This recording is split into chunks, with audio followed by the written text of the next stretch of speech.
Na aula de hoje eu queria começar aí, talvez seja a última parte do nosso curso,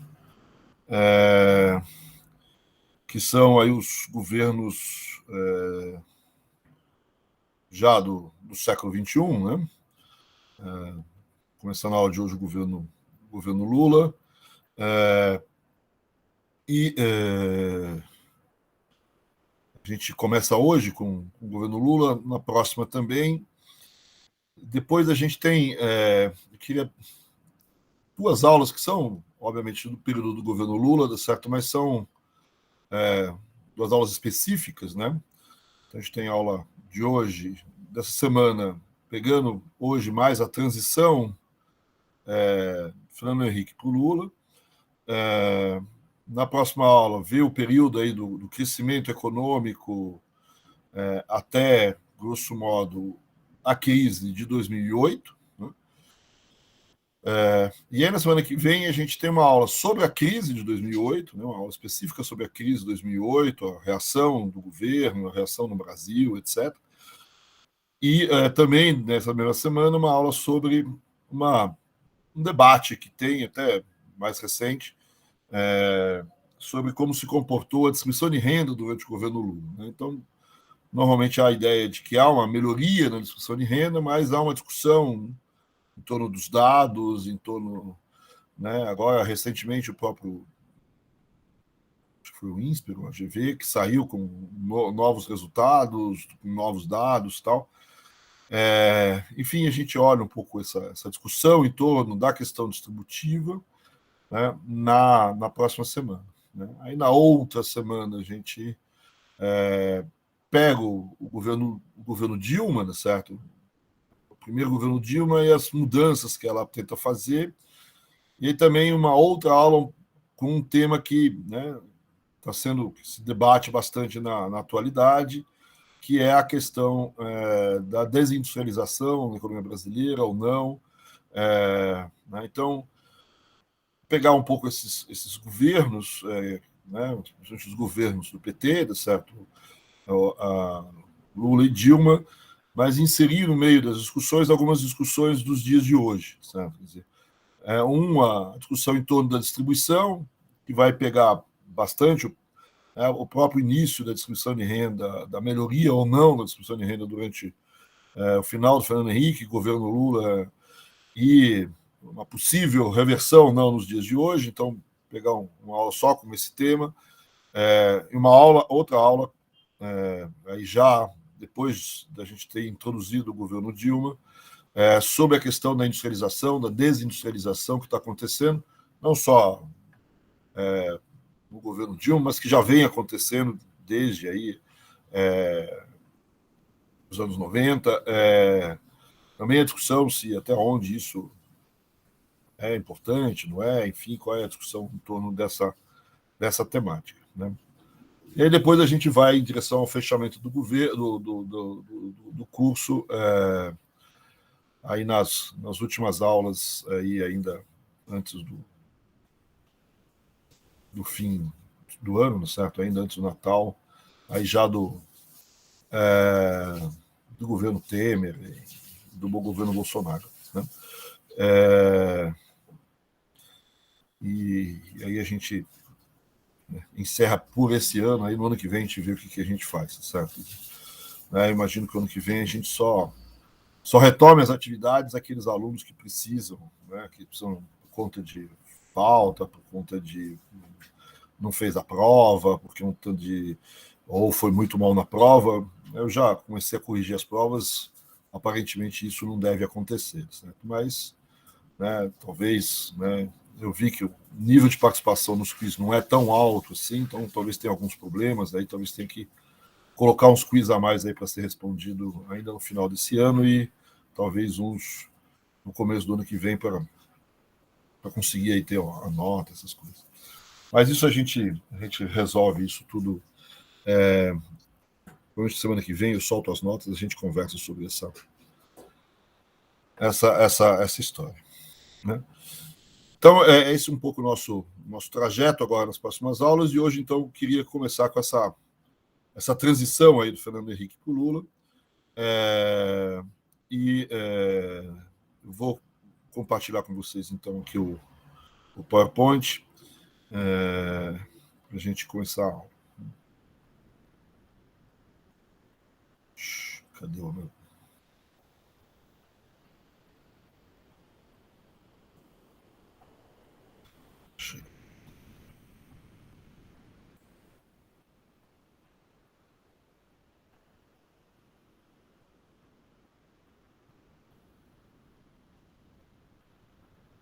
Supondo que vocês estejam vendo aí o PowerPoint.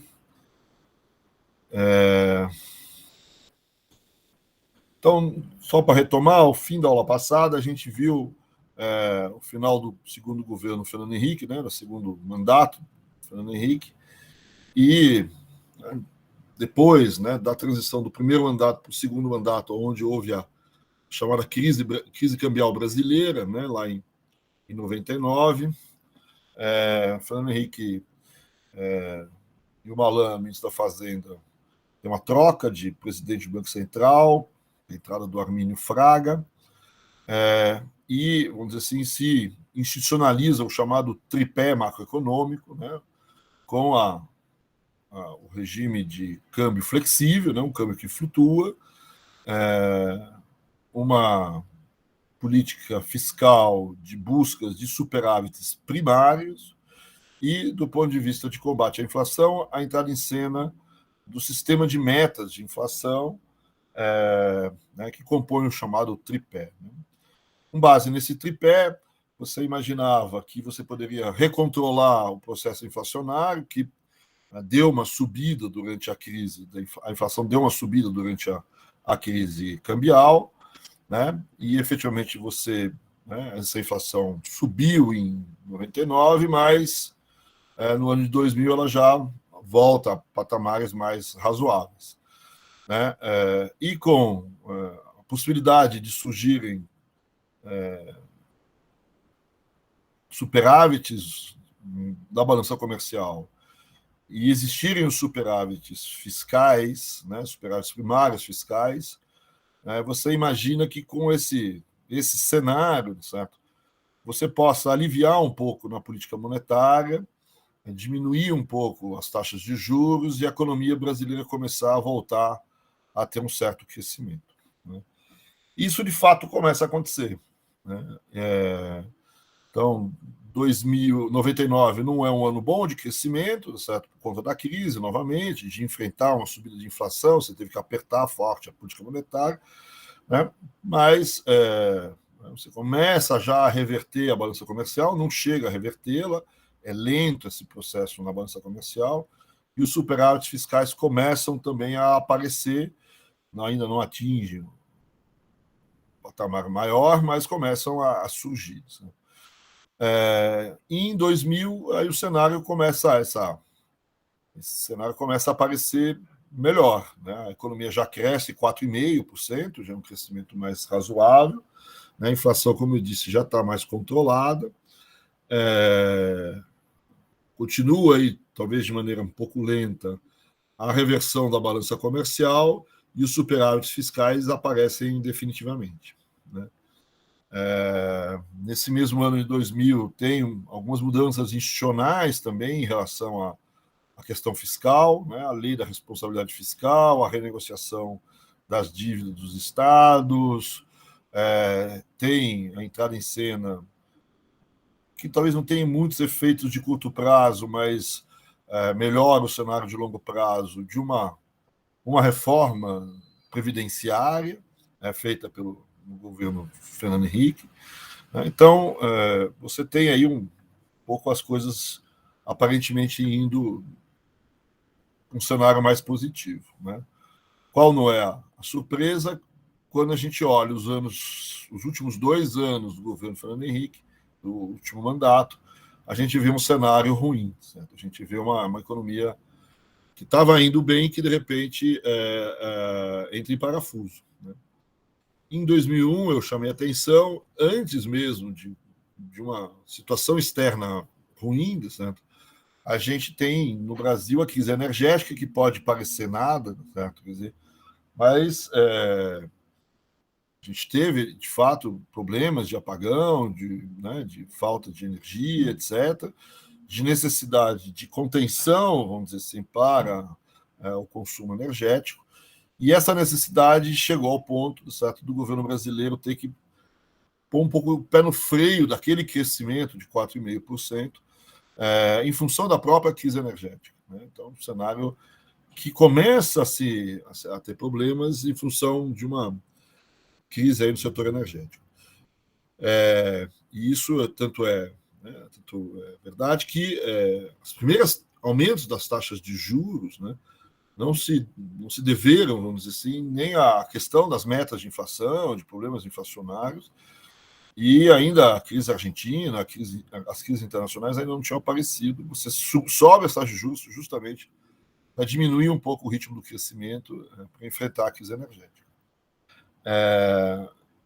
E aí, um pouquinho mais para frente, durante o próprio ano de 2001, vem uma crise de fora, certo? Uma crise externa, né? Muito impactado pelos efeitos que acontecem na crise da Argentina, né? O nosso vizinho, então tem um efeito direto, né, da crise argentina sobre a economia brasileira, as duas economias estão ligadas pelo Mercosul, etc., mas tem um efeito muito forte, talvez vamos chamar de indireto,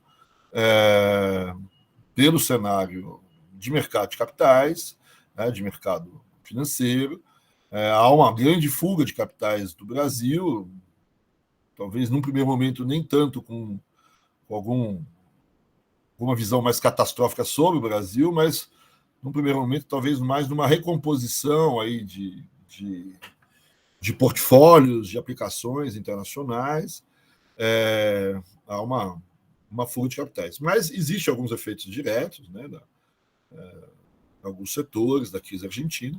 É uma quebradeira forte, é um país vizinho com quem o Brasil tem relações comerciais importantes, que teve uma queda de PIB da ordem de 9%.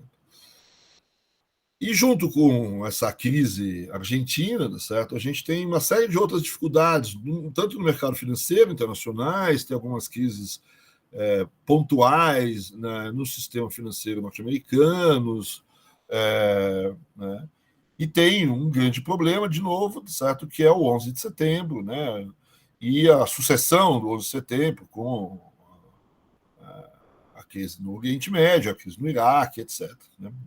Como eu disse, o 11 de setembro talvez não tenha um efeito aparentemente direto na economia, certo? Mas tem um efeito indireto, por exemplo, que dificulta muito, encarece as transações comerciais, por exemplo. Né? Encarece por conta do aumento dos seguros e dos fretes, e dificulta por conta dos despachos aduaneiros, que são cada vez mais difíceis, complicados. Precisa ver se dentro dos nossos desembarques de soja não tem ali uma quantidade de bombas e não sei mais o quê.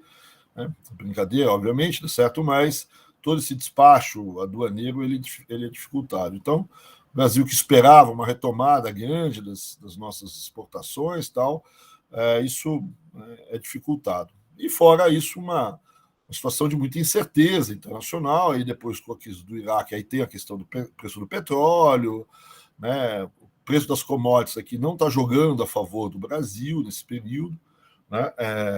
A gente tem as commodities que sobem o preço são aquelas que a gente importa e não as que a gente exporta. Então tem aí algumas dificuldades. Então o cenário externo ele começa a se complicar, aí, principalmente no segundo semestre de 2001. Né? E nessa saída de capitais ela tem um efeito, já que o câmbio é flutuante, nessa saída de capitais leva a uma desvalorização cambial.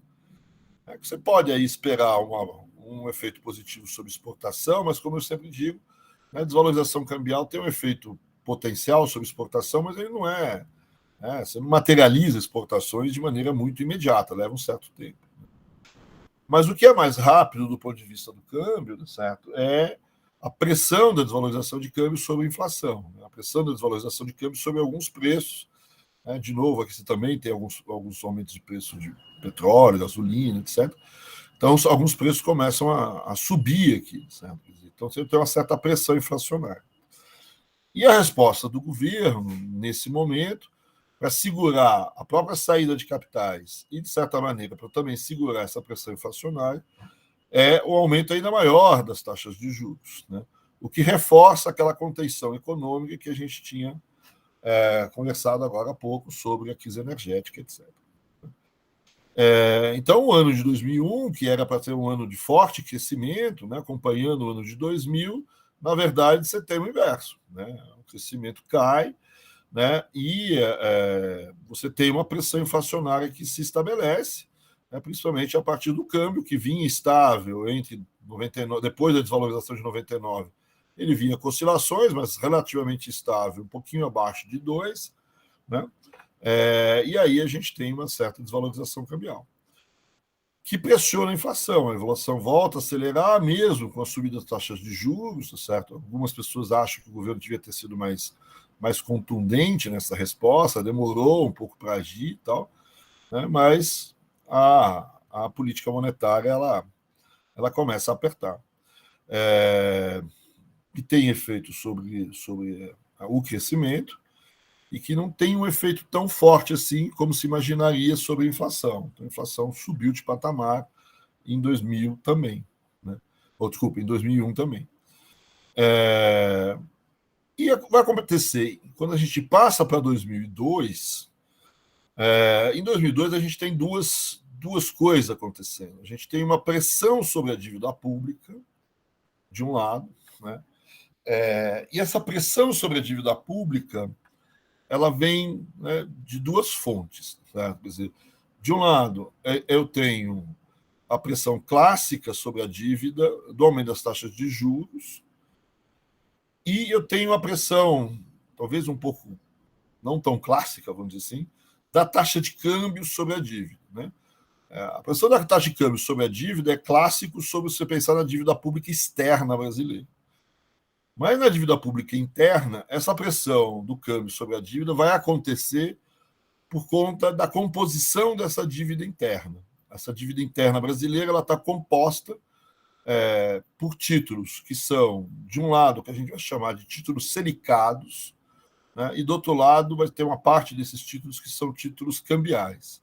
O que é isso? Né? A gente está dizendo que, na verdade, o corretor da dívida, né, a taxa de juros dessa dívida, ela, de um lado, há uma taxa de juros variável, certo? É a Selic. Né? Então, quanto paga o título do Tesouro? Paga a Selic mais alguma coisa, certo? Então, a dívida selicada não é uma dívida pré-fixada, com juros pré-fixados, é uma dívida que a taxa de juros varia a remuneração dessa dívida. E uma outra parte é uma dívida cambial, porque ela também rende juros, que também podem ser selicados ou não, certo? Mas a correção monetária dessa dívida, né, ela não é por um índice de preço né, existe uma correção cambial da dívida. Né?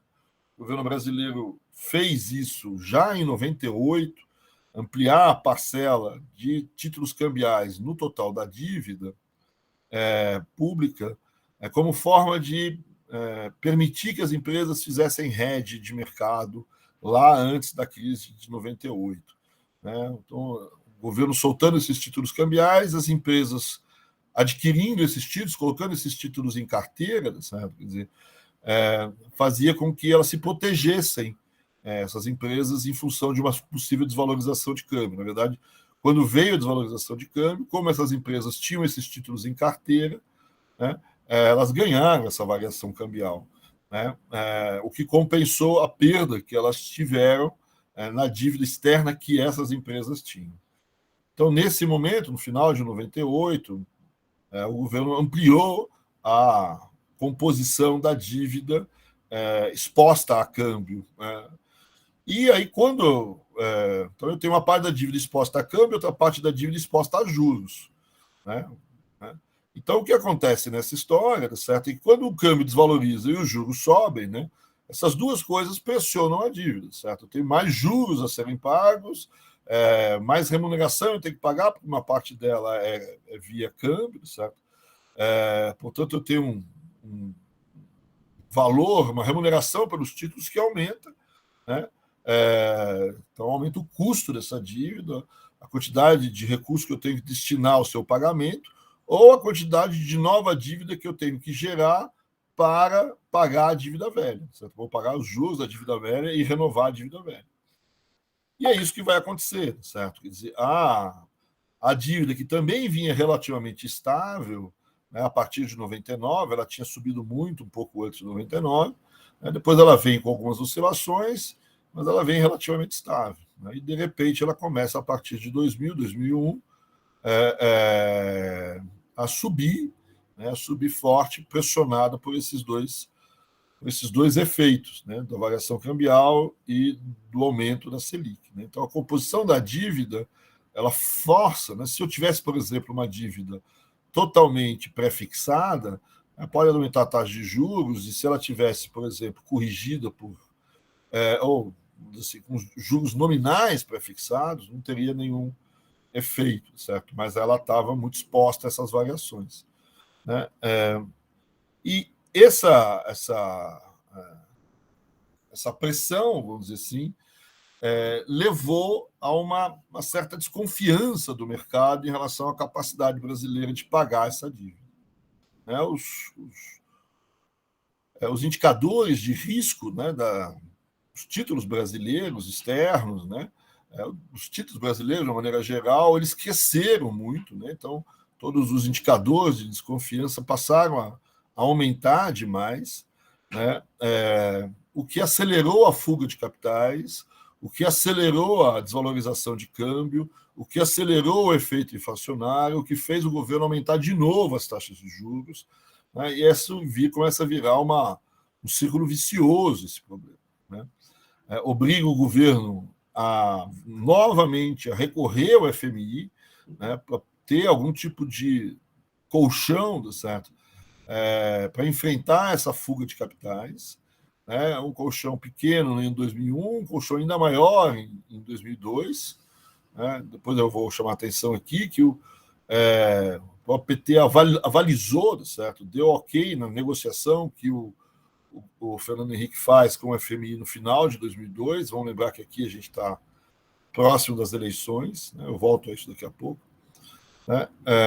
Então, no último ano, certo, do Fernando Henrique, para muita gente, a gente tem esse cenário que algumas pessoas chamam de dominância fiscal. Né? Apesar de você subir as taxas de juros para tentar conter o processo inflacionário, né, essa subida da taxa de juros ela gera uma percepção de risco maior, né, porque ela gera uma situação de deterioração fiscal do governo. As contas públicas, principalmente os pagamentos da dívida, elas se ampliam e o mercado começa a olhar e falar: olha, Fernando Henrique, você está gerando superávites fiscais, ok, é legal isso, certo? Mas eles são agora insuficientes. Eu preciso gerar maiores superávites fiscais, tá certo? Por quê? Porque eu tenho uma taxa de juros maior, porque eu desvalorizei o câmbio, e esse tem um efeito sobre a economia, sobre essa desvalorização de câmbio também tem efeito sobre a dívida pública. Né? Eu tive um efeito ruim também em termos de crescimento, portanto, de geração aí de recursos. Né? Então, você começa a ter uma desconfiança do lado fiscal, é isso que o Blanchard, na época, chamava de dominância fiscal. Né? O lado que domina a percepção do mercado quando você aumenta a taxa de juros não é, olha, vai ter um efeito positivo, vai conter a inflação, apesar de uma baixa de crescimento. Você começa a olhar e fala, não, vai ter um efeito sobre as contas públicas que eu não sei se o Brasil é capaz de pagar. Né? Então, isso estimula essa percepção de risco. Né? Então, o risco cresce, certo? Quer dizer, e coloca ainda mais lenha nessa fogueira ou nesse círculo vicioso.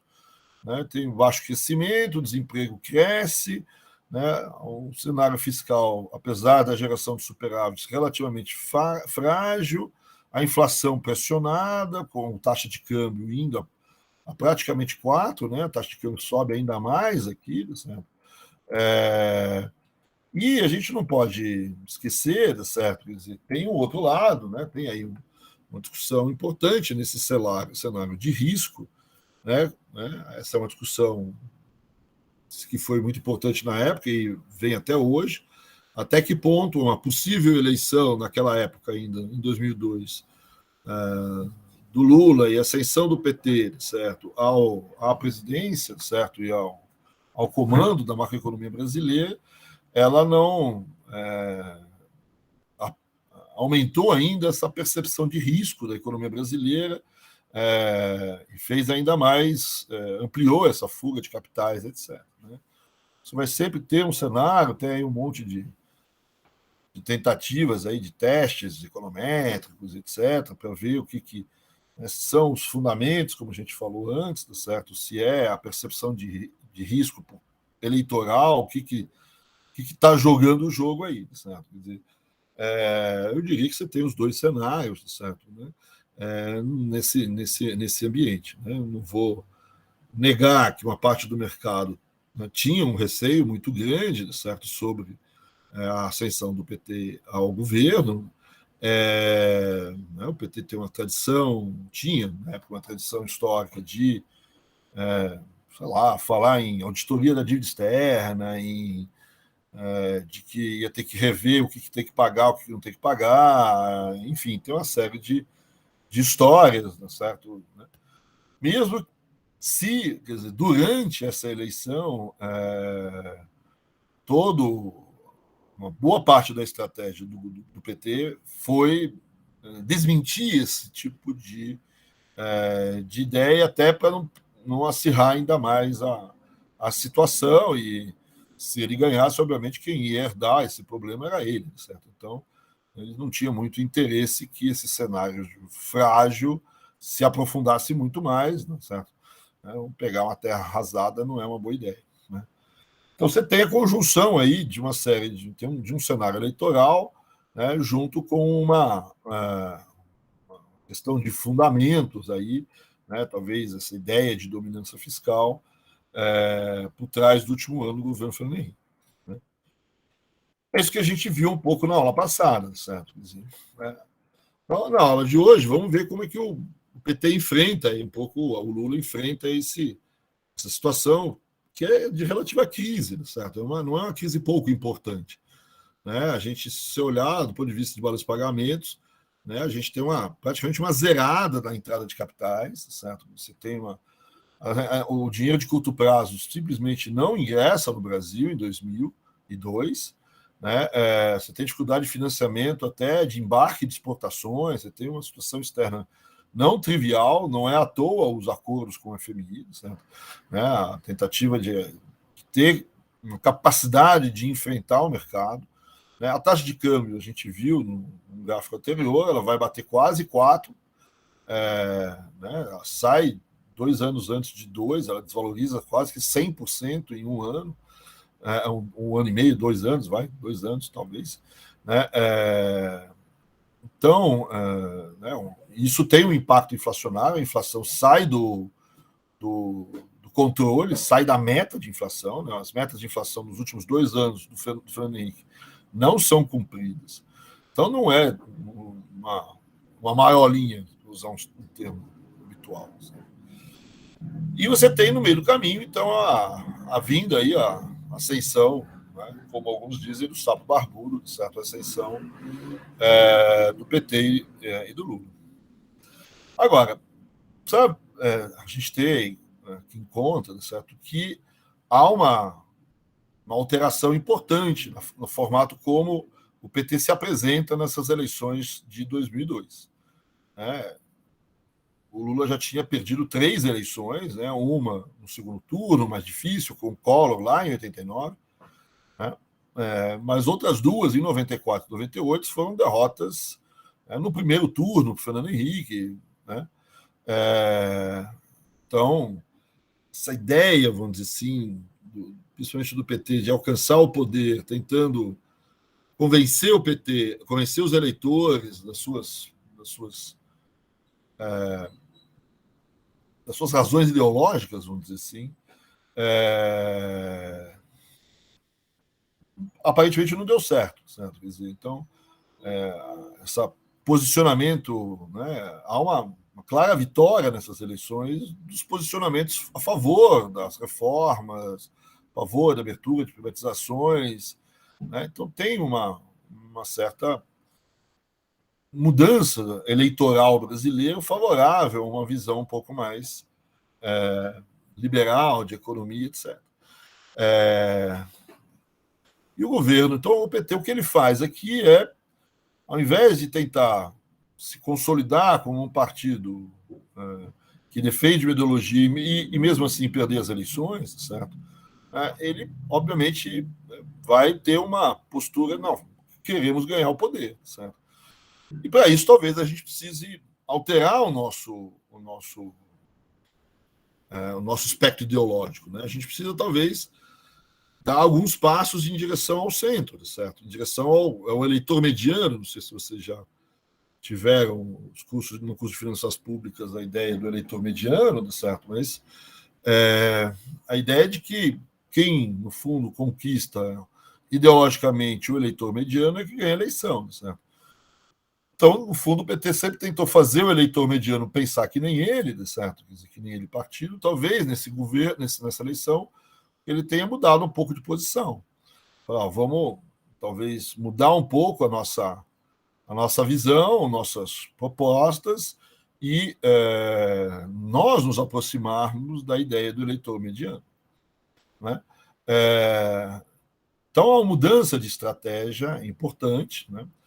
Até porque, né, vamos botar assim, não sei, eu sei que não é muito mais assim, mas esse negócio de direita e esquerda, certo? Mas o PT não via, até naquele momento, muita possibilidade de perder muito eleitorado pelo seu lado esquerdo, vamos dizer assim, né? O pessoal mais radical de esquerda tenderia a votar, nem que fosse no segundo turno,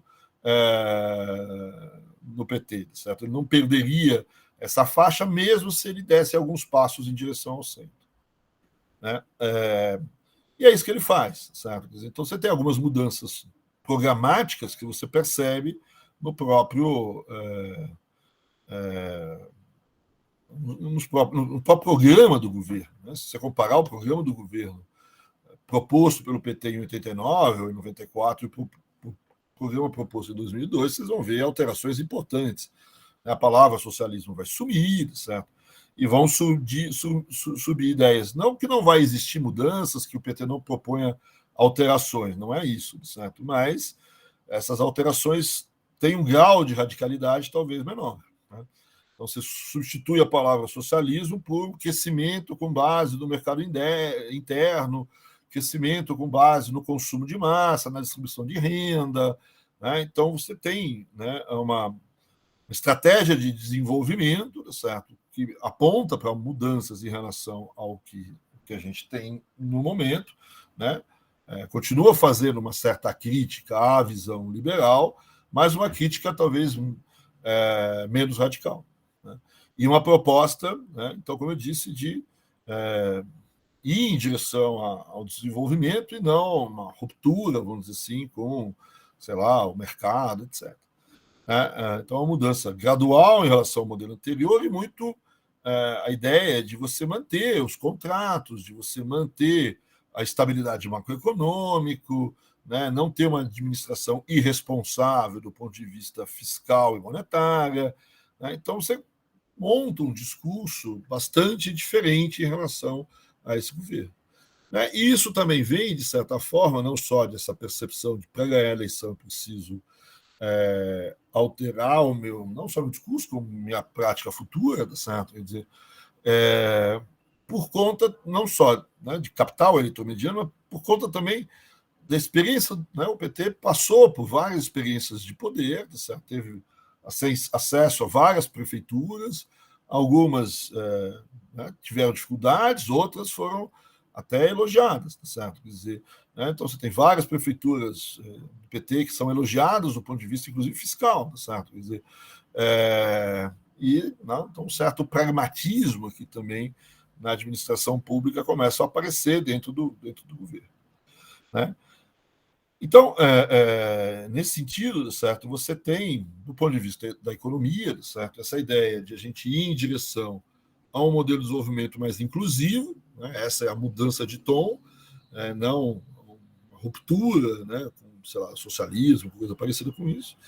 E do ponto de vista mais pragmático, vamos dizer assim, do dia a dia, a manutenção dos contratos é uma garantia que você tem no projeto, certo? Que eu não vou romper contratos, não vou dar calote, esse tipo de coisa. E continuar uma política econômica, vamos dizer assim, que seja vista positivamente pelo mercado e pela sociedade. Né? A ideia de confidence building, né? De construção de confiança, é uma palavra-chave aqui nesse momento para o Lula, sabe? Quer dizer, ele precisa, né, ter uma política econômica, ou passar a ideia de que vai praticar uma política econômica confiável, certo? Crível, né, até para evitar uma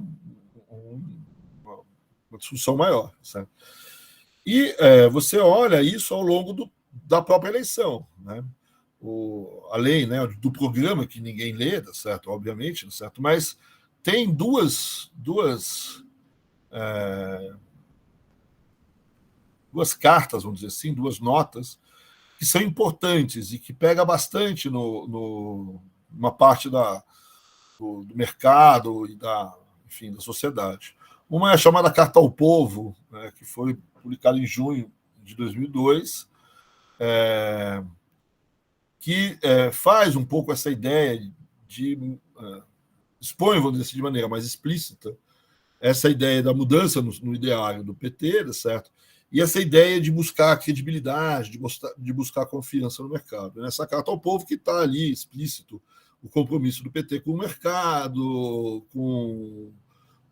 e não destruir os contratos, enfim, de que não vai fazer uma política macroeconômica, uma gestão macroeconômica, vamos dizer assim, considerada pelo mercado irresponsável. Isso posso dizer para vocês, certo? Não é uma carta simples para o próprio pessoal do PT escrever, certo? Mas aparentemente a cúpula da eleitoral ali acha importante e teve um impacto forte. A segunda carta, ou a segunda nota, não teve tanta repercussão, vamos dizer assim, junto à sociedade, mas tem muita repercussão, vamos dizer assim, junto ao empresariado, principalmente ao sistema bancário, etc. É que o PT ele solta uma nota sobre o acordo que o Fernando Henrique estava tratando com o FMI. Como eu disse para vocês, o PT ele apoia o acordo, ele como se chancelasse, vamos dizer assim, esse acordo, inclusive é um pedido do Fernando Henrique para todos os candidatos à presidência chancelar esse acordo, e o PT se chancela. Né? E mais do que isso, ele solta uma nota sobre esse acordo, onde ele diz que, né, pretende fazer alterações na condução, etc., mas que ele cumpriria com os acordos que estavam sendo ali traçados se ganhasse e se isso fosse mantido depois da sua eleição. Então, ele garantia os termos do acordo que o Fernando Henrique traçou junto com o FMI. Ele dá não só o aval para o FMI, etc., para a sociedade, como escreve uma nota apoiando isso. Então, começam a ser uma série de medidas, vamos dizer assim, ou de tomadas de decisão que vão fazer aquilo que a gente está chamando aqui de um enorme, talvez o maior choque de credibilidade que eu já tenha visto na minha vida, certo? Quer dizer, né? Então você vai tentando, né, ganhar a reputação de fazer uma política econômica crível. Né? E isso vai acontecer também nos últimos meses, e principalmente nos últimos dias antes da fim da eleição ali, começa a ficar claro quem vão ser as pessoas que vão estar junto com o Lula no governo, né? Vai acender, para quem aqui de Ribeirão Preto conhece bem, certo? O Palocci, como, né, era o Celso Daniel, a pessoa que ia fazer o parte econômica, né? E depois o Celso Daniel, enfim, foi assassinado, tal. O Palocci, que então tinha sido prefeito de Ribeirão, etc. E começam a aparecer o nome do Palocci como um nome que deveria provavelmente assumir o Ministério da Fazenda. E isso, logo depois da eleição, vai ser deixado claro pela eleição.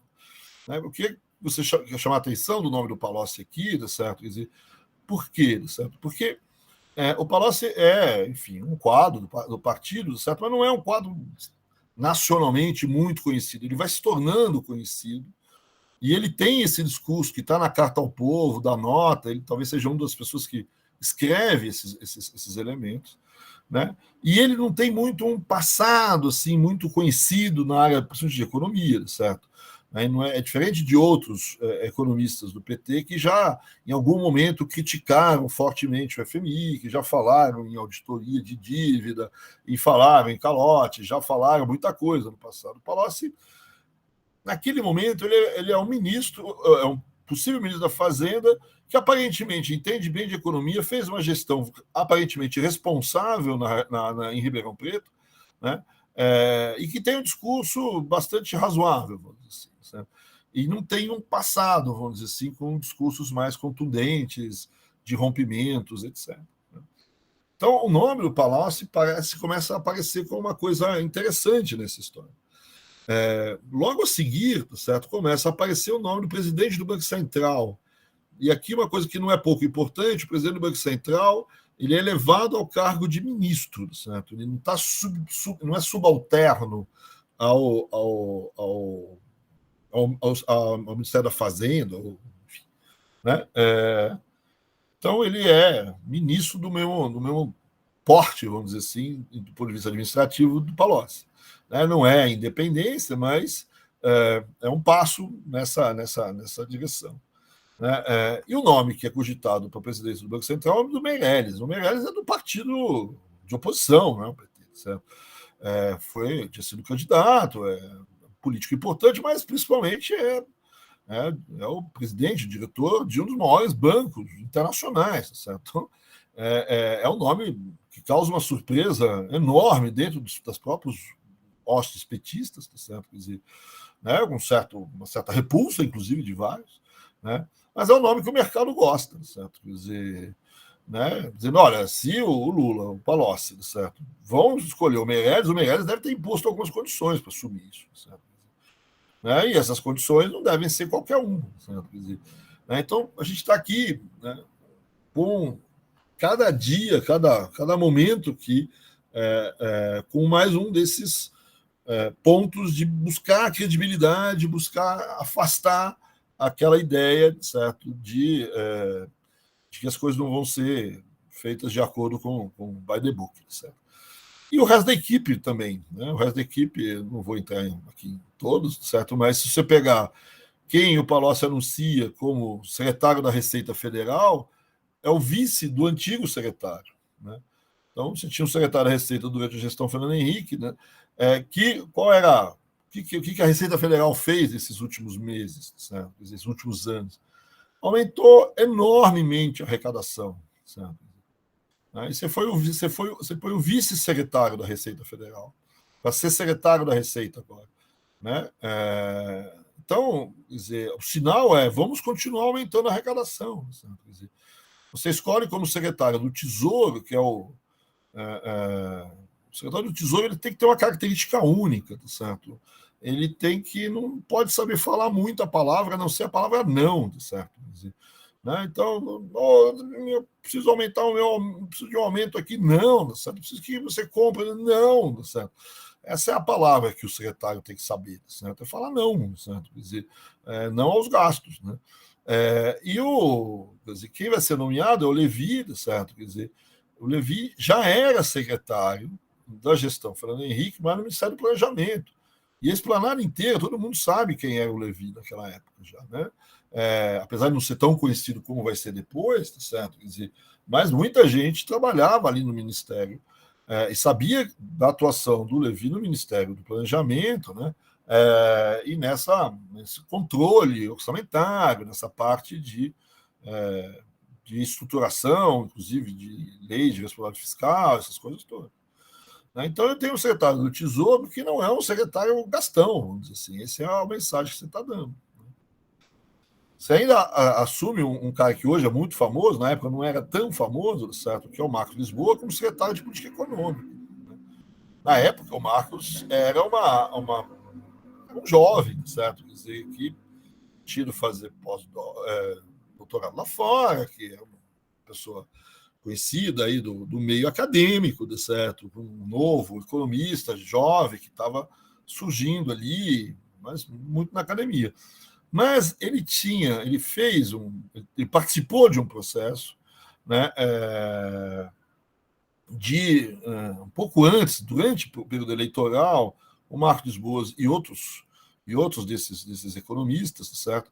Eles criaram aquilo que ficou conhecido como agenda perdida. Né? O que é agenda perdida? Era uma agenda, né? Uma série de tópicos, na verdade, alguns tópicos de política macro e alguns tópicos de políticas sociais. Então, ali tinha, quer dizer, algumas questões, por exemplo, de respeito aos gastos, ao controle de gastos, de gestão macroeconômica, tinha a aposta de algumas reformas microeconômicas, como a mudança da lei de falências, tinha ali a ideia de focalização de políticas sociais, mas é importante de políticas como a ideia que depois vai ser o Bolsa Família. Tinha uma agenda ali que o Marcos, junto com outros economistas, circulou essa agenda e ela foi muito construída por várias instituições que hoje talvez sejam mais conhecidas, mas, né, por exemplo, você pega essas instituições ligadas ao sistema financeiro, mas são as instituições cultural ou de apoio social desses grandes bancos e dessas grandes empresas, né? Então, todas essas grandes empresas, esses bancos têm institutos, etc. E uma parte desses institutos, uma parte desses economistas desenvolvem essa agenda social, essa agenda que a gente vai chamar de perdida, certo? E ela circula no mercado, tal. E ninguém abraça, nenhum candidato, vamos dizer assim, abraça muito essa agenda no começo. Talvez o Ciro tenha flertado mais com ela, tal, mas ninguém abraçou. Mas quando o Palocci convida o, o, o Marcos Lisboa para ser secretário de Política Econômica, né, todo mundo que estava no mercado, principalmente esses grupos que participaram dessa agenda, da montagem dessa agenda, né, olha e fala, poxa, né, o Palocci está comprando a agenda perdida. Certo? Quer dizer, né, o Palocci está trazendo o Marcos, né, e o Marcos falou, olha, eu desenvolvi essa agenda, o que vocês acham? Então, essas políticas, essas chamadas micro-reformas, né, ou reformas como lei de falências, etc., né, evitando, vamos dizer assim, falar em privatizações, abertura, etc., isso, vamos dizer assim, é meio capítulo encerrado, certo? Mas vamos continuar com alguma agenda reformista, certo? E né, focalizações de políticas sociais, esse tipo de coisa, certo? Ou seja, e tem por trás dela uma certa responsabilidade fiscal importante. Então, essa ideia da composição da equipe, certo, vai ficando muito clara, certo? Quer dizer, então, eu estou dando aqui passos, né, cada dia, né, passos tentando convencer a sociedade, e aqui, né, já depois da eleição, principalmente o mercado, certo, dessa ideia de uma agenda confiável, né, de uma agenda responsável, confiável, que vão ter efetivamente mudanças, mas elas vão ser feitas com responsabilidade. Que era um temor. Certo? Isso vai acontecendo. Né? E é isso que eu estou chamando aqui desse choque de credibilidade. Né? Assim que o PT assume, certo? Quer dizer, ele quase que de maneira imediata, no primeiro mês, se eu não me engano, depois da posse, certo? Ele renova o acordo com o Fundo Monetário mais ou menos nos mesmos termos, com algumas mudanças, tem algumas alterações, mas tem uma renovação do acordo com o Fundo Monetário. Né? E como você começa a olhar as primeiras medidas de política econômica, certo? Aí sim, né, você consolida esse choque de credibilidade. Né? A ideia de que as ideias antigas do PT para a política econômica tinham menos espaço no governo e vai prevalecer, pelo menos inicialmente, a continuidade da política econômica anterior e essas mudanças vão acontecer pouco a pouco. Né? Mas o desenho da política macroeconômica anterior é a mesma. Então, você pega a primeira reunião do Copom, que vai acontecer já na gestão Lula, certo? Que acontece no dia 19 de janeiro, que é 19 dias depois da posse, certo? Quer dizer, né, o PT eleva as taxas de juros. Na primeira reunião do Copom você tem a elevação das taxas de juros. Né? Então você vê, o sistema de metas de inflação, câmbio flexível e superávit vai ser mantido aqui durante o governo. Você não vai alterar esse arcabouço macroeconômico. A única coisa que você vai fazer algumas mudanças, certo? Quer dizer, em relação às metas de inflação, né, a meta de inflação vai ser aumentada. Né? Por quê? Porque a inflação saiu do controle. Né? A meta era 4%, se eu não me engano, em 2002, e a inflação bateu 12%. Certo? Então, eu não tenho mais como manter aquelas metas anteriores de inflação. Então, o Conselho Monetário se reúne e define novas metas de inflação. As metas de inflação são de 8,5% e 5,5%. Aumentaram as metas. Flexibilizou. Mas como é que o mercado leu esse 8,5%? Certo? Ele leu de uma maneira muito positiva. Né? Algumas pessoas até exageradamente, mas ele imaginava que, numa gestão petista clássica, essa meta não seria 8,5%, seria 17%, 20%, certo? Alguma coisa com 2 dígitos. Certo? Quer dizer, a ideia, né, do Conselho Monetário deixar a inflação de 1 dígito, certo? Quer dizer, e não é 1 dígito próximozinho de 10, né, 9,9, certo? Quer dizer, 8,5, né, foi bem visto normalmente. Era necessário subir a meta, não tinha como, a inflação estava nesse patamar alto, mas você não vai compactuar com uma inflação de 15%, 16%, certo? Era 12%, você não vai manter ela em 12%, você vai baixar ela 4, 5 pontos naquele primeiro ano, né?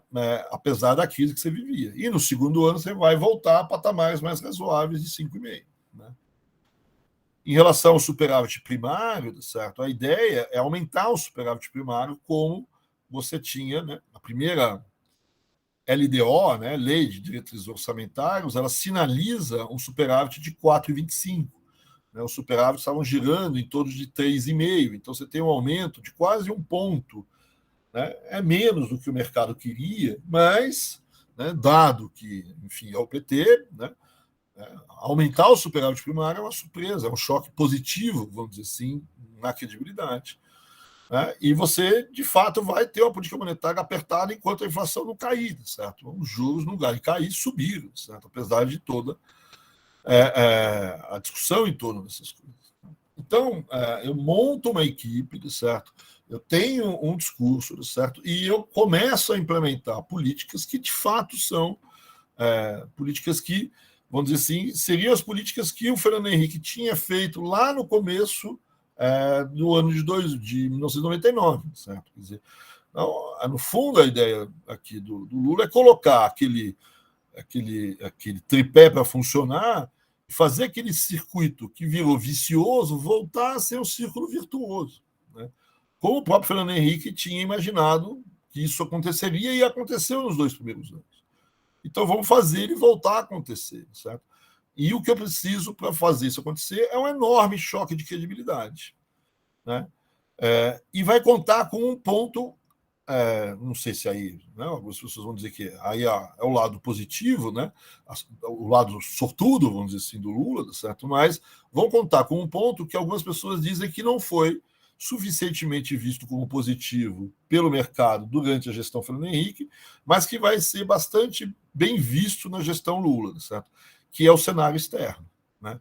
A balança comercial no último ano do Fernando Henrique é uma balança positiva, e não é tão pequena assim, ela é grande, mas ela só aconteceu no último ano. Você pega a balança comercial no primeiro ano do Lula, ela é positiva e grande, e ali a tendência era clara de aumento. Né? Era bastante evidente que aqueles problemas de comércio tinham sido superados, e com o câmbio indo a até 4, certo? Quer dizer, não é mais 2 de câmbio, é 4 de câmbio, aí as exportações devem crescer, certo? Quer dizer, né? Então, a gente tem, de um lado, uma manutenção de um tripé, um enorme esforço de ganhar confiança do mercado, inclusive fugindo às tradições, né, apontando para mudanças mais lentas, certo? E mudanças responsáveis, e no primeiro momento, na verdade, apontando para quase que uma não mudança, certo? Quer dizer, né, alguns poucas coisas sendo alteradas ali no primeiro momento, né? Então, você tem o superávit primário, que foi elevado, né? Um superávit comercial que já apareceu no último ano, Fernando Henrique, e agora vem gigante, né? Isso tudo faz com que, e esse cenário todo de choque, certo? Faz com que o risco do país comece a diminuir, certo? Sai lá dos 2.000 pontos, certo? E começa a lentamente cair, certo? Não é uma queda de uma hora para outra, mas ela vai caindo, certo? Ao longo do tempo. Ao mesmo tempo que o risco vai caindo, o câmbio vai invertendo, certo? O câmbio, que tinha uma trajetória de ascensão, né, de crescimento, de desvalorização, começa uma trajetória de queda, né? Mesmo sem uma entrada de capitais fantástica, né? O governo Lula não vai ter uma entrada de capitais grandes no primeiro e no segundo ano, né? A entrada de capitais do governo Lula vai aparecer depois um pouco, mas o superávit comercial é bom, certo? Quer dizer, mesmo não entrando capital, você evitando uma saída muito grande de capitais, com o superávit comercial, você começa a equilibrar o balanço de pagamentos, né? E você começa a olhar que a coisa pode ir para o cenário positivo. E é isso que faz essa reversão de risco, essa estabilização, né? Mesmo que sem entrada de fluxos, né? Para de cair os fluxos de capitais, a balança comercial botando dinheiro no país, o câmbio começa a inverter, certo? Quer dizer, o câmbio que estava se desvalorizando, ele começa a valorizar. E aí o circuito começa a se tornar um circuito virtuoso, né? Então, eu tenho aquela pressão sobre a dívida começa a inverter também, certo? Quer dizer, além do que o governo Lula, isso é uma coisa que a gente vai ver na próxima aula, mas o governo Lula ele começa a mudar o perfil da dívida. Mas isso a gente vê para depois, né? Como é que ele faz isso, né? O fato é que você tem, né, uma diminuição, o câmbio começa a valorizar, a pressão da inflação diminui, né? Sobre a dívida diminui, né? E eu começo a poder pensar daqui a pouco, depois de alguns meses, subindo a taxa de juros e começar a baixar, né? Então, esse circuito virtuoso começa a aparecer, né? Tem uma redução do custo da dívida interna, ele também muda o perfil, como eu disse, o saldo comercial se amplia, eu tenho superávit na balança comercial que se transforma no superávit das transações correntes, né? A entrada de capitais ainda não vem, mas eu também não preciso, né? Para fechar os pagamentos, porque a balança comercial dá certo, né? Então, eu começo a poder lentamente baixar as taxas de juros e começar a aquecer. E esse é o cenário dos dois primeiros anos do governo Lula, né? Momento difícil no início, puxa, tal, mas depois desse choque de credibilidade, com a ajuda de algumas enfim, vantagens, também choveu, as represas encheram, não tem mais choque energético, etc. E todo, a coisa começa a andar, né? A gente vê aqui o câmbio invertendo, certo? O câmbio caindo, né? A partir de 2002, né? Do final de 2002. Né? E a inflação, certo? Começa, então, tinha subido, né? Aqui eu estou com os IPCs, a inflação começa a cair, né? Então, a inflação em 2002 ela é alta, né? Mas em 2003, né, você vê que ela cai, né? Ela cai forte, né? Nos IGPs e nos IPAs, e também no IPC, ela vai caindo lentamente. Se vocês olharem esse gráfico, vocês vão ver também no IGP, em 2004, e no IPA, um certo sobressalto ali, certo? Quer dizer, isso foi um momento que foi difícil, né? Foi complicado ali, porque foi da pressão sobre o governo Lula para ele acelerar a queda das taxas de juros e retomar o crescimento era muito forte. E ele não fez, no começo, para baixar a inflação, para ter a política de segurar a inflação, baixar a inflação, então ele mantém a taxa de juros relativamente alta. E ele é muito criticado, né, por fazer uma política igual, e aí não tem crescimento, etc. Né? E o que acontece também é que ele tem uma subida das taxas de juros por volta no final de 2013. Ele vinha baixando as taxas de juros e de repente começa a subir de novo. né? E todo mundo, né, critica muito o Meirelles, o Palocci, por conta disso. Mas o que o governo viu, certo? Ou o Banco Central, principalmente, viu, né, foi essa subida da inflação que não se percebe no índice de preço ao consumidor, mas que se percebe no IPA. Por quê? O que é esse choque aí de inflação em 2004? Isso é um choque de commodities. Os preços das commodities aumentaram de maneira bastante significativa, o que foi muito bom para o Brasil, inclusive do ponto de vista das exportações, porque são commodities boas para o Brasil, do ponto de vista das exportações. Mas é ruim sempre o aumento de preço de commodities para preço, certo? Então, os índices de preços, e você vê que são índices de preços por atacado, os IGPs que pegam esses preços de commodities subindo, certo? Então, os preços das commodities subiram, você olha pelos IGP, pelos IPAs, você detecta essa subida, mas você não detecta essa subida pelos IPCs. Por quê? Porque o governo fez o papel dele, certo? Fez o papel de subir um pouco as taxas de juros e conter uma possível expectativa de aumento de inflação. Só que o PT pagou um preço por isso, né? O Lula pagou um preço por isso, que foi retardar a retomada do crescimento. Né? Então, quando a gente olha aqui o crescimento, certo? Quer dizer, o Lula vai assumir um pouco depois ali da crise argentina, crise energética, né? Mas, num primeiro momento, o crescimento do governo Lula é baixo também, certo? Por quê? Porque teve que fazer esse aumento das taxas de juros, etc. Mas depois a economia cresce. Né? Uma parte da crítica é que demorou esse depois a acontecer. Eles imaginavam que isso teria acontecido um pouco antes. Né? E esse crescimento vai acontecer até, grosso modo, a crise de 2008, né? Que é, obviamente, não uma marolinha, né? Que vai acontecer com a crise de 2008. Então, e uma parte dessa demora desse crescimento é um pouco uma espécie de um repique nas taxas de inflação, das taxas de juros. Eu acho que eu não estou com um gráfico de juros aqui. Deixa eu voltar aqui, acho que eu tenho. Aqui vocês conseguem ver, né? Teve a subida dos juros no início do governo Lula, depois da reunião, aí depois ela começa a cair. Né? E o pessoal imaginava que ela ia cair mais. Certo? Você vê que ela estabiliza, né, e começa a subir de novo. Certo? Quer dizer, né, e essa resposta, certo, é para evitar que aquele choque de commodities se tornasse uma inflação maior em IPC. Certo? E isso retarda o crescimento econômico, né, a retomada do crescimento econômico. Mas que vai aparecer lá para depois. Certo? Então, mesmo que com problemas, né, com críticas muito fortes iniciais em relação ao crescimento econômico, né, que foram taxas baixas de crescimento no início, né, depois você tem taxas elevadas. Né? As taxas foram superiores às médias históricas desse momento aí de ascensão. Né? Você tem um período mais longo. Né? Para algumas pessoas é um voo, vamos dizer, de uma galinha com mais força nas asas, tá certo? Quer dizer, que manteve um período de crescimento mais longo, com taxas mais elevadas, tá certo?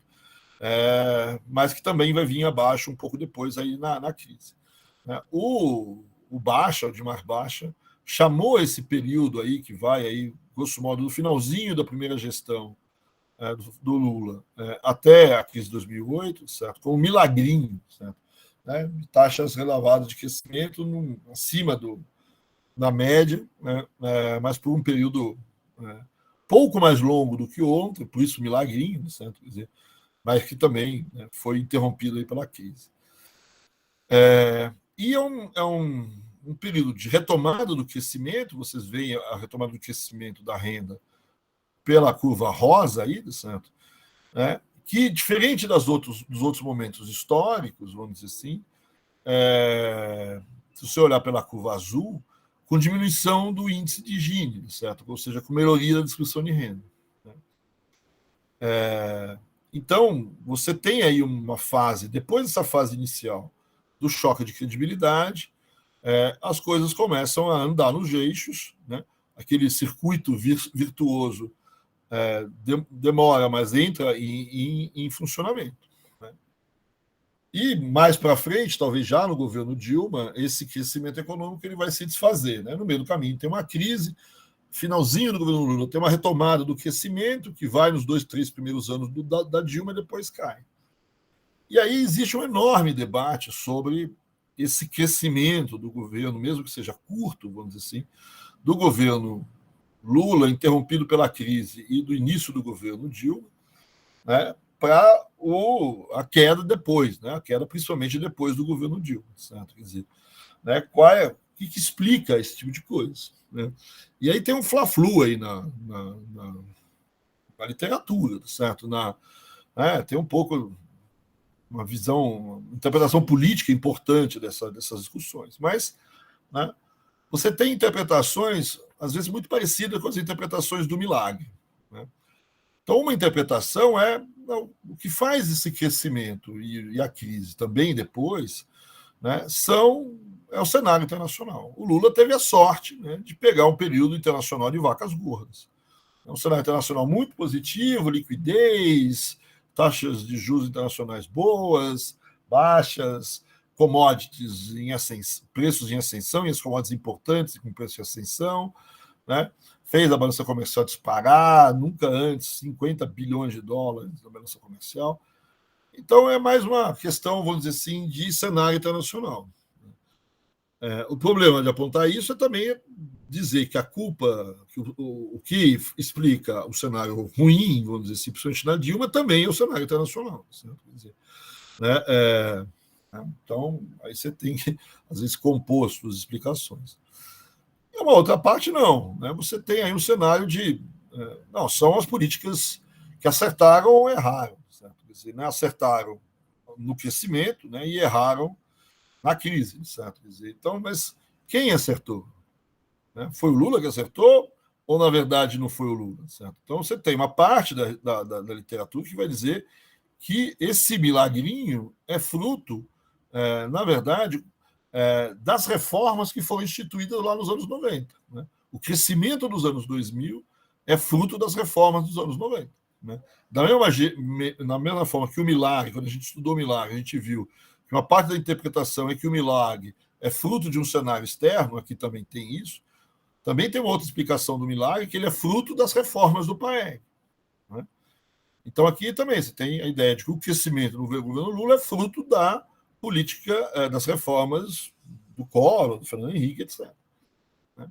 Algumas pessoas vão dizer, não é fruto das políticas do Lula, mas também não são das reformas liberais dos anos 90.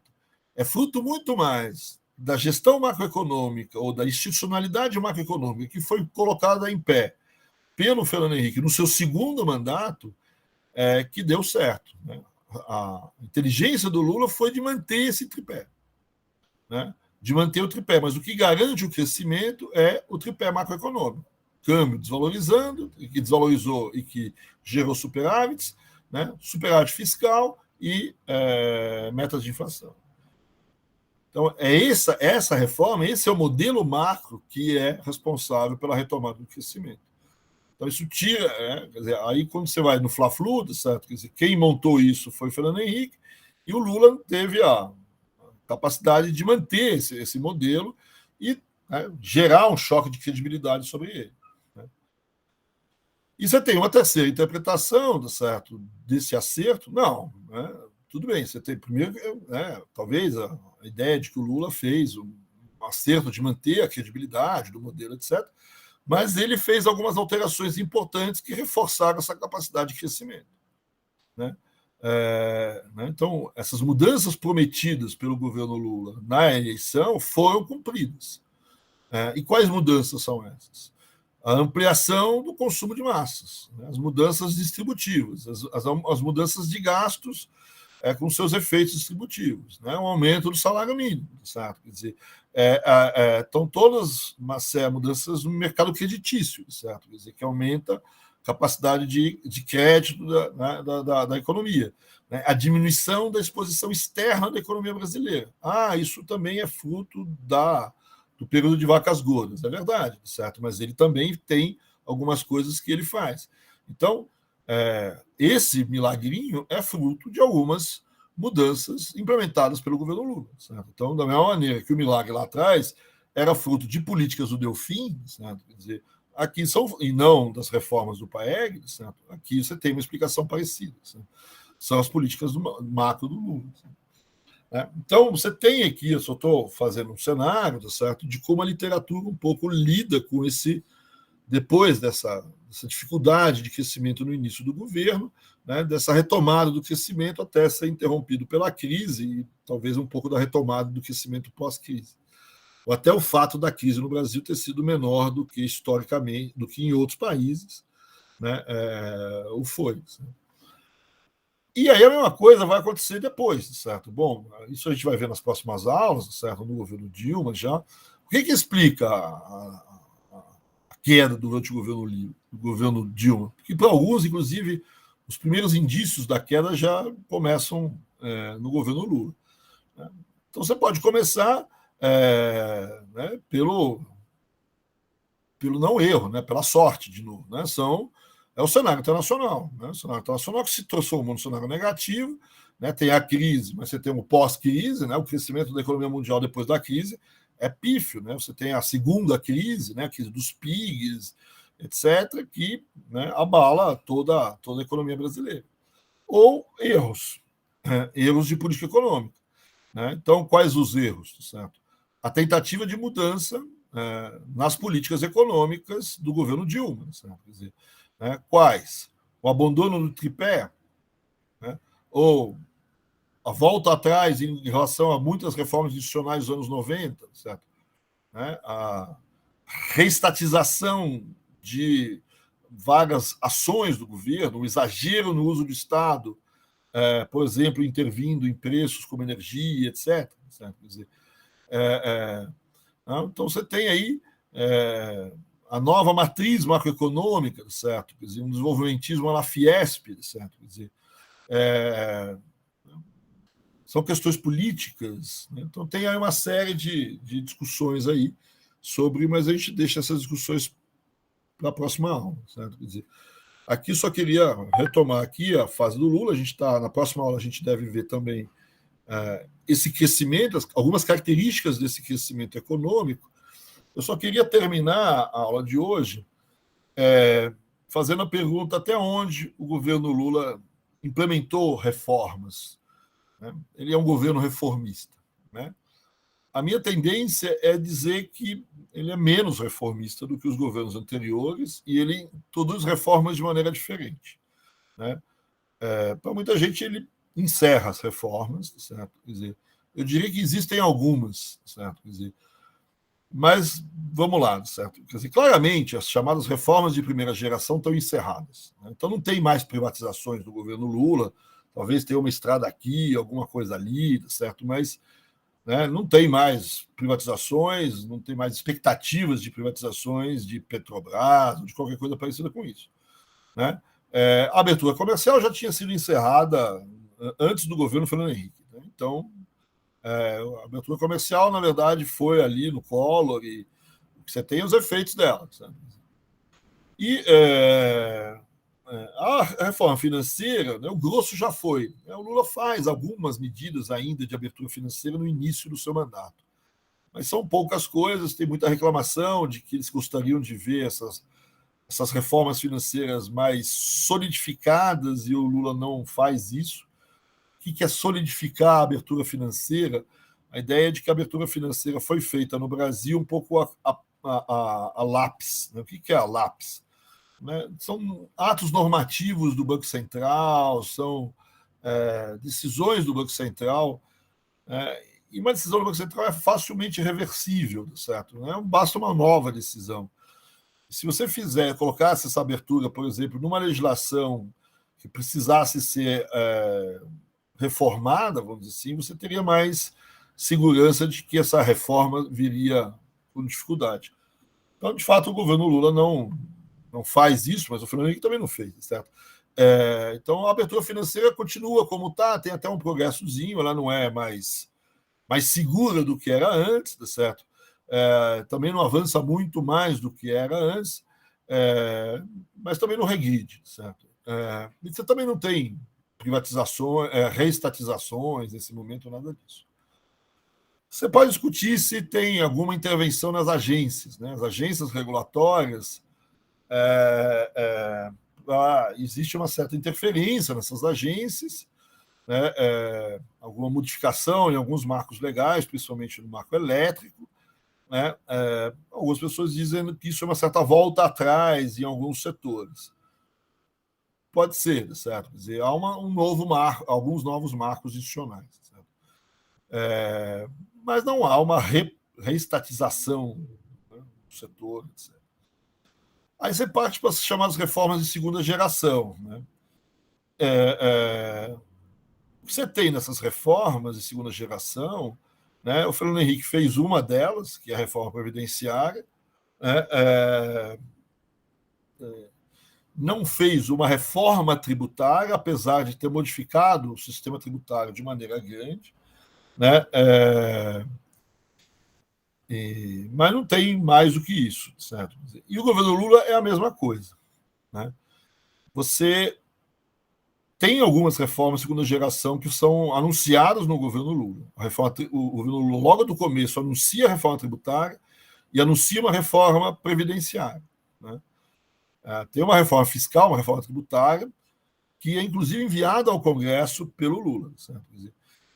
A mim me parece que essa reforma tributária, tanto é que ela vai ficar em discussão e acaba sendo abandonada dentro do Congresso, ela não vai muito para frente. Certo?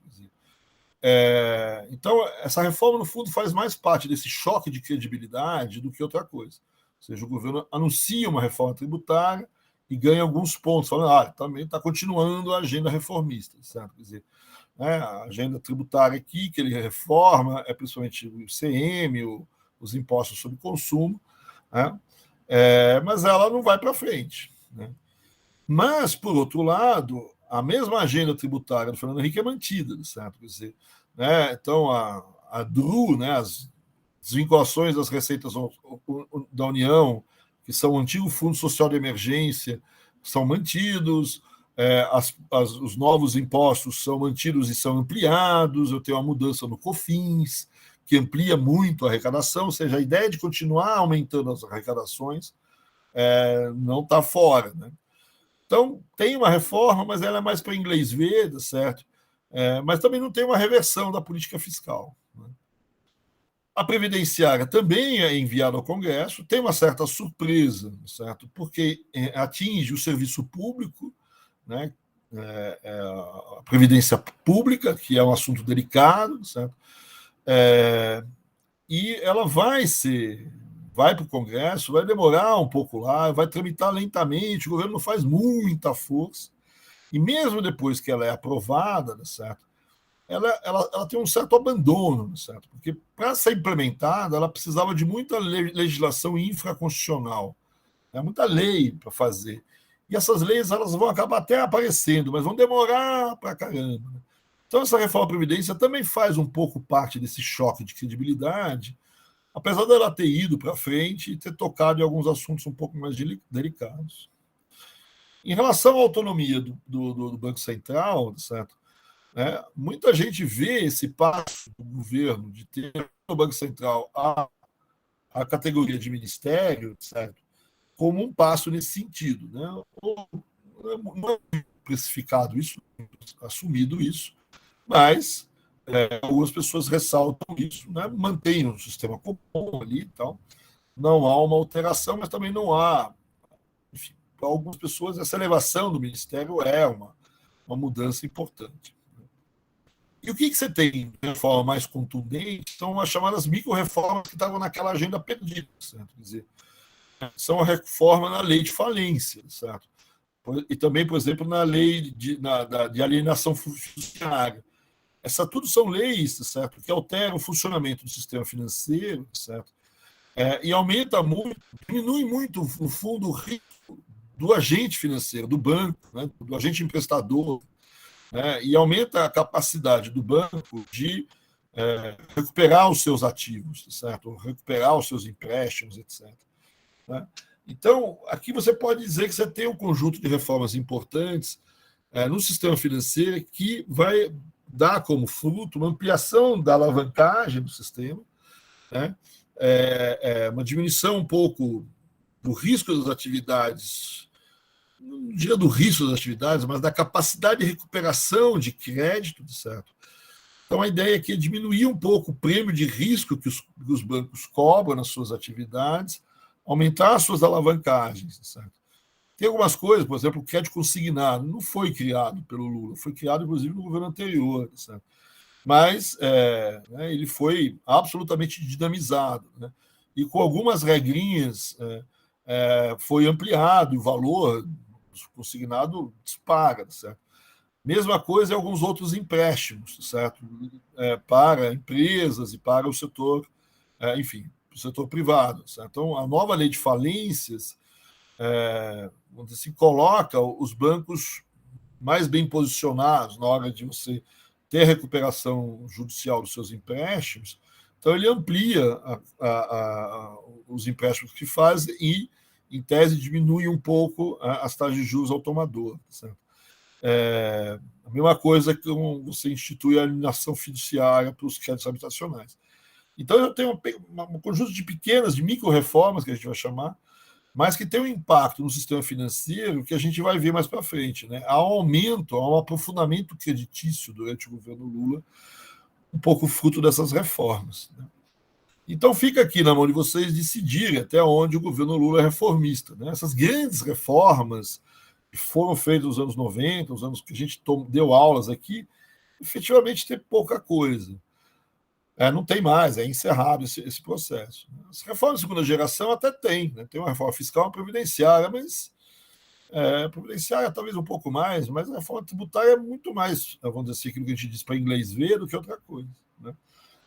E tem essas reformas menores, mas que tiveram um impacto importante nessa estratégia do governo Lula de ampliar o crédito, principalmente um crédito para uma população de menor renda. Quer dizer, isso vai ter um efeito, a gente vai ver na próxima aula. Né? Então, quais são as mudanças que o governo Lula vai começar a promover, vamos dizer assim? Então, a gente já discutiu essas reformas, aí né, vocês tomem um pouco aí a decisão do jeito que vocês querem chamar.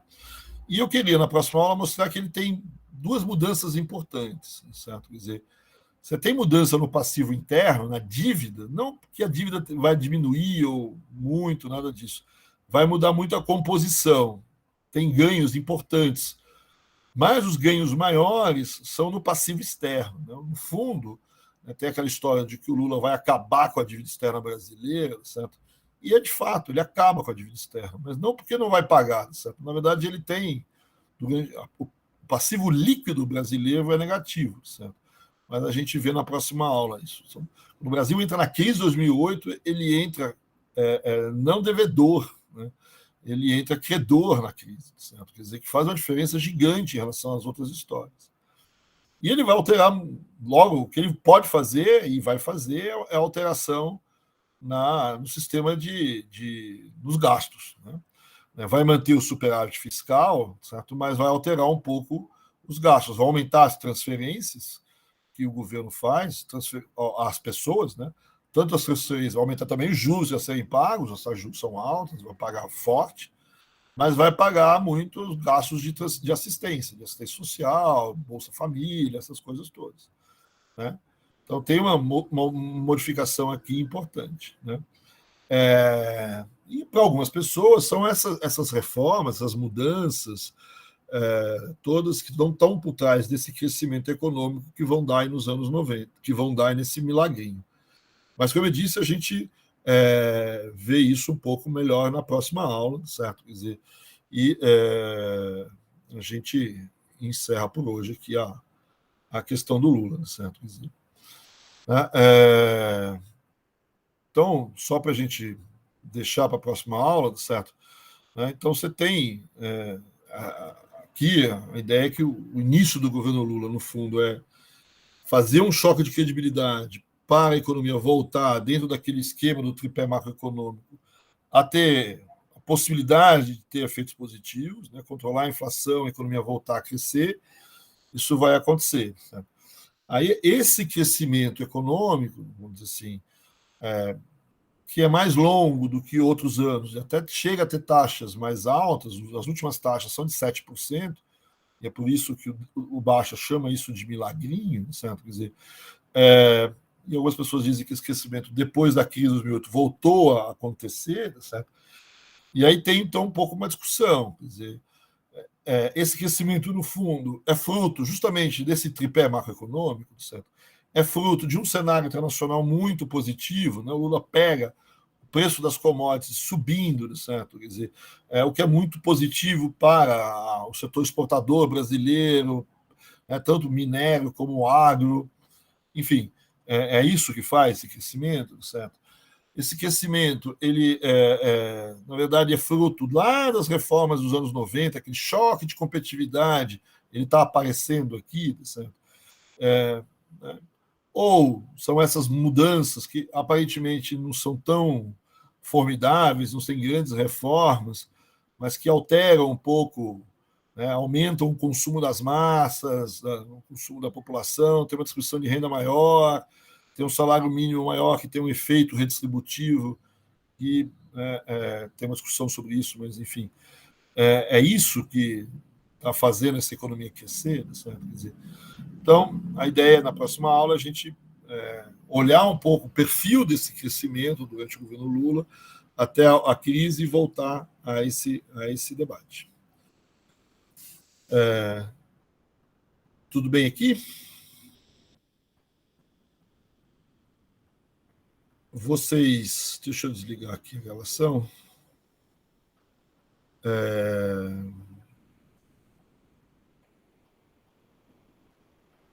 Vocês têm pergunta?